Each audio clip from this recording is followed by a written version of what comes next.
When the Queen of Sheba heard about the fame of Solomon and his relationship to the Lord, she came to test Solomon with hard questions.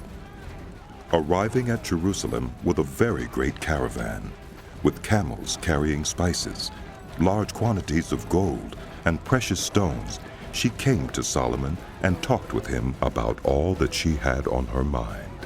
Solomon answered all her questions. Nothing was too hard for the king to explain to her. When the Queen of Sheba saw all the wisdom of Solomon and the palace he had built, the food on his table, the seating of his officials, the attending servants in their robes, his cupbearers, and the burnt offerings he made at the temple of the Lord, she was overwhelmed. She said to the king, "The report I heard in my own country about your achievements and your wisdom is true. But I did not believe these things until I came and saw with my own eyes. Indeed, not even half was told me. In wisdom and wealth you have far exceeded the report I heard. How happy your people must be! How happy your officials who continually stand before you and hear your wisdom. Praise be to the Lord your God, who has delighted in you and placed you on the throne of Israel. Because of the Lord's eternal love for Israel, he has made you king to maintain justice and righteousness." And she gave the king 120 talents of gold, large quantities of spices and precious stones. Never again were so many spices brought in as those the Queen of Sheba gave to King Solomon.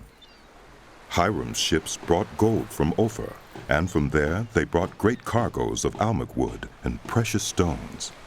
The king used the almug wood to make supports for the temple of the Lord and for the royal palace, and to make harps and lyres for the musicians. So much almug wood has never been imported or seen since that day. King Solomon gave the Queen of Sheba all she desired and asked for, besides what he had given her out of his royal bounty. Then she left and returned with her retinue to her own country. The weight of the gold that Solomon received yearly was 666 talents, not including the revenues from merchants and traders and from all the Arabian kings and the governors of the territories.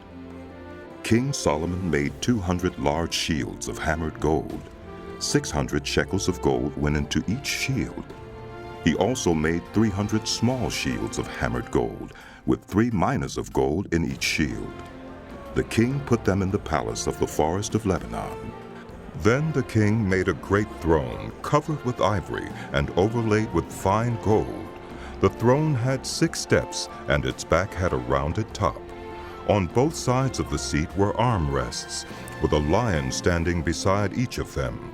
12 lions stood on the 6 steps, one at either end of each step.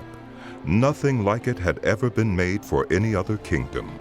All King Solomon's goblets were gold, and all the household articles in the palace of the forest of Lebanon were pure gold. Nothing was made of silver, because silver was considered of little value in Solomon's days. The king had a fleet of trading ships at sea along with the ships of Hiram. Once every 3 years it returned, carrying gold, silver, and ivory, and apes and baboons. King Solomon was greater in riches and wisdom than all the other kings of the earth. The whole world sought audience with Solomon to hear the wisdom God had put in his heart. Year after year, everyone who came brought a gift, articles of silver and gold, robes, weapons, and spices, and horses and mules. Solomon accumulated chariots and horses. He had 1,400 chariots and 12,000 horses, which he kept in the chariot cities, and also with him in Jerusalem.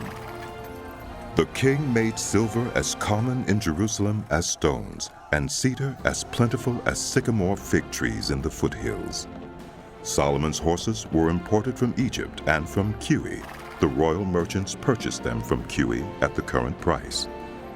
They imported a chariot from Egypt for 600 shekels of silver, and a horse for 150.